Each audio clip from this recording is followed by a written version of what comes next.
está con nosotros en la mesa de Informe Capital Gabriela Barreiro, quien fue la presidenta, en este caso, de la comisión donde se analizó en diputados este nuevo proyecto que ya, bueno, es ley, sobre las viviendas abandonadas y su enajenación. Gracias por estar con nosotros. No, por favor, gracias a ustedes por darme la posibilidad de comunicarme. Bien, nosotros para profundizar un poco más en el proyecto y luego avanzar en la entrevista, hicimos este trabajo.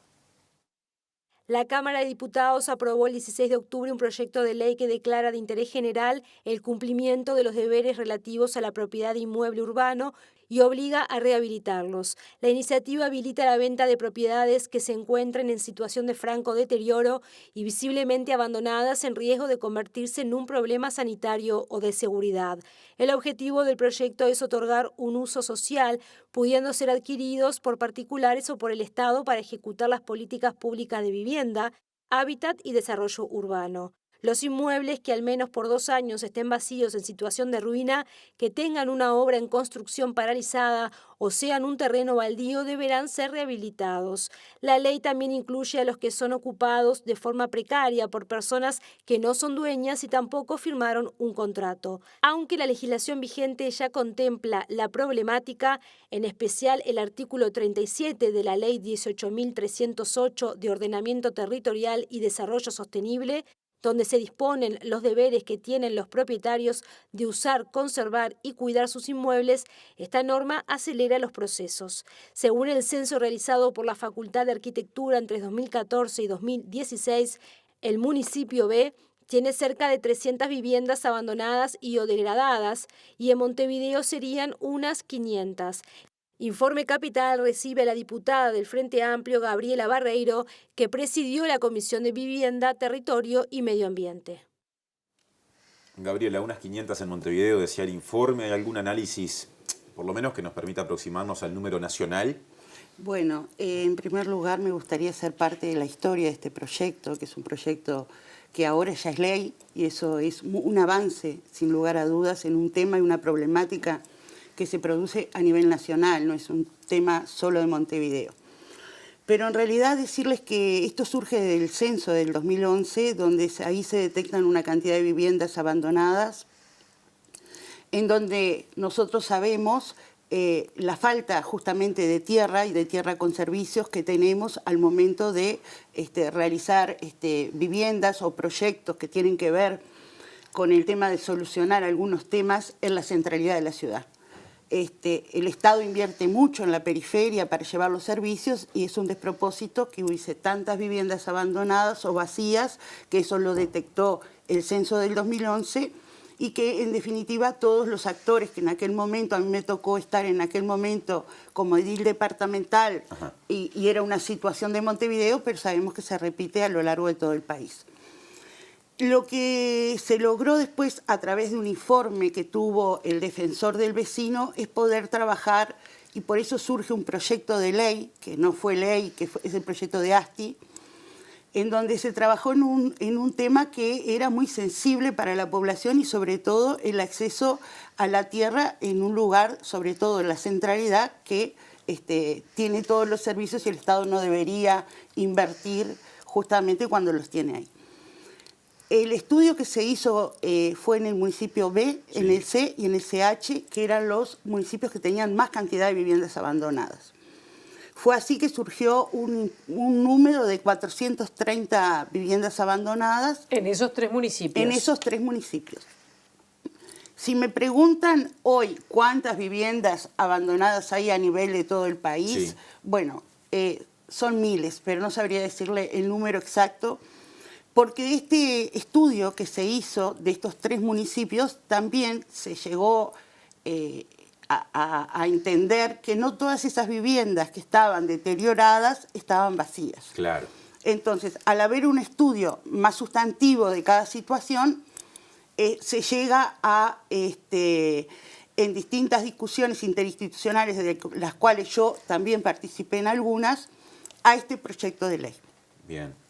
Que, sin lugar a dudas, este proyecto de ley es un gran avance, pero seguramente nosotros deberíamos después cómo hacer una revisión del proyecto de la ley, cómo viene funcionando, cómo se viene avanzando y seguramente tengamos que legislar algunas leyes en cuanto a aquellas viviendas que esta ley no las abarca. Me interesa saber, ¿no? Ahora que la ley ya está, digamos, ¿no? Ya salimos de la etapa del proyecto, ya rige. ¿Qué mecanismos se activan para ir contra aquellas propiedades que están enmarcadas en lo que la ley establece como pasibles de ser enajenadas? Exactamente. Bueno, ustedes hicieron un informe muy bueno porque justamente ponen hincapié en un tema que es la problemática justamente de lo que ocasionan estas viviendas y por lo tanto en la ley lo que aborda es, en primer lugar, lo que quiere es que el propio dueño rehabilite esa propiedad. Es una ley totalmente garante para el dueño y para todos los vecinos que a veces tienen la problemática al lado de su casa con todo lo que eso ocasiona, ¿no? Entonces, tiene que tener tres puntos fundamentales para realmente judicialmente después abordar el tema. Primero tiene que estar vacía, tiene que estar degradada y tiene que estar en suelo urbano consolidado. Ajá. Esas son las tres condiciones de las casas, propiedades, edificios a medio construir que tienen, que abarca esta ley, hoy ley, por suerte. Con respecto a eso, también hay todo un tema que le da seguridad a todas las partes, porque, por ejemplo, se tiene que comprobar que esa vivienda está vacía, que está degradada, y por lo tanto se hacen todos unos estudios técnicos que tiene que ver, también se involucra ahí a las intendencias departamentales, y el dueño tiene 20 días para presentar un proyecto de rehabilitación de ese bien. Ajá. Y cuando pasa el plazo y es aprobado por la intendencia, porque la intendencia también interviene en la parte técnica de decir, bueno, este bien para rehabilitarlo necesita tal o cual cosa, bueno, cuando se aprueba el proyecto, el dueño tiene 1 año para llevar adelante el proyecto. Ahora, yo le pregunto, ¿qué pasa con las viviendas que están ocupadas, ¿no? Que no están vacías o no están ocupadas por sus propietarios, pero están ocupadas por gente que aprovechó el lugar? ¿Qué pasa si están en sucesión? Que es otra realidad que a veces pasa, que demora la ocupación o la venta, ¿no? La disposición de un bien. ¿Qué pasa si quien tiene la titularidad del bien no tiene dinero para refaccionarla? Estoy poniendo como planteos que uno se puede llegar a pensar de que uno no la arregla porque no tiene plata. Bueno, eso también está contemplado porque justamente esta ley se basa en la Ley de Ordenamiento Territorial, en su artículo 37, donde el dueño tiene derechos pero también tiene obligaciones. El hecho de que una vivienda esté ocupada también tiene un tema de abandono del dueño que dejó que la ocupara y no inició acciones en el momento preciso que la deberían haber realizado. Cuando las viviendas están ocupadas de forma precaria, el Estado puede llevar adelante y hacer cumplir la normativa. Es el mismo caso, por ejemplo, que tenemos varios en cuanto a esos edificios que han quedado sin terminar. A medio construir. A medio construir. Y bueno, y en ese sentido se entiende que el dueño está incumpliendo la normativa. Por lo tanto, esta ley también los va a abarcar. En cuanto al tema del dueño que a veces no pudo rehabilitar ese bien y no tiene los recursos para hacerlo, bueno, nosotros decimos que esta ley es garante porque también tiene plazos para hacerlo. Tiene proyectos para presentar que tiene que ser avalado por la Intendencia, pero tiene un plazo que puede pedir prórroga por única vez si él entiende que el plazo no es el que él necesita para poder rehabilitar el bien. Uh-huh. Pero lo más importante de esta ley, que a mí me parece que ha sido el fruto de trabajos de muchas personas que tienen que ver con estos temas, es, primero, creo que todos los ciudadanos que vivimos en este país tenemos el derecho a la ciudad, poder disfrutarla de ellas, y estas viviendas abandonadas que hoy tenemos crean algunas problemáticas en el entorno que sin lugar a dudas esta ley tratará justamente porque tiene que velar por todos los ciudadanos que viven en la República, ¿no?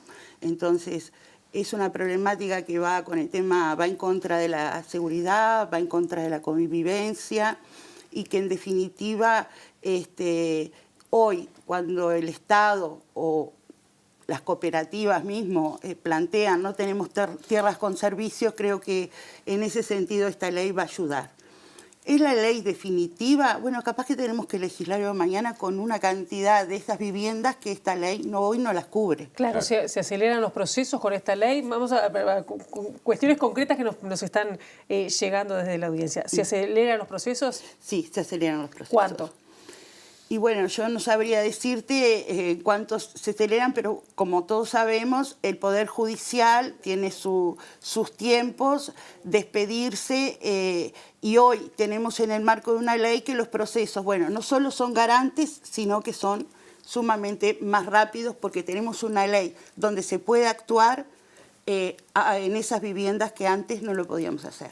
Esto era un tema antes del dueño o de alguno que hacía alguna denuncia con respecto a esta vivienda y lo que le ocasionaba. Hoy es un tema de una ley que le ha tomado el Estado como un tema de la principalidad y todas las problemáticas que eso ocasiona, ¿no? Uno ha escuchado muchas veces hablar de los derechos que adquieren los ocupantes, aun cuando no estén pagando un alquiler o no sea de ellos la casa que estén ocupando, lo cual inclusive puede ampliarse en el caso de familias con determinadas características. ¿Qué hay de esas garantías? Porque también son garantías para personas que por un motivo u otro pueden haber terminado viviendo en esa situación. Exactamente, eso también es comprensible.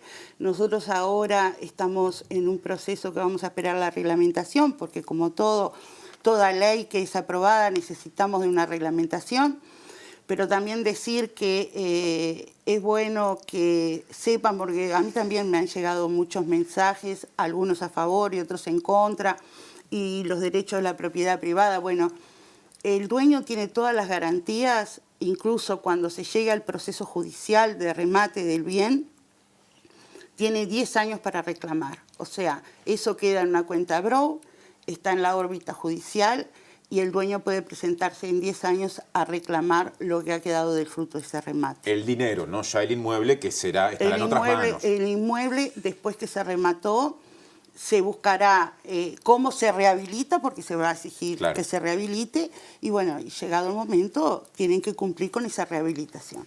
Bien, yo le preguntaba recién por los derechos de eventuales ocupantes ilegales de casas que una vez que están adentro adquieren derechos, porque lo dice la legislación. ¿Qué hay con esas garantías? Y bueno, en definitiva, esta ley es lo que yo planteo. Hay unas puntas que no están totalmente explicitadas. Vamos a esperar a la reglamentación si podemos avanzar en ese sentido. ¿Y cuánto llevará ese proceso? ¿Hay alguna estimación de cuándo se podrá reglamentar? ¿Cómo viene? Nosotros hablamos con el Poder Ejecutivo, nos dicen 60 días. Ese es el plazo que nos dieron. Bien, ¿la prioridad ha llegado al punto del remate, la va a tener el Estado o la puede llegar a tener particulares o no hay prioridad en especial?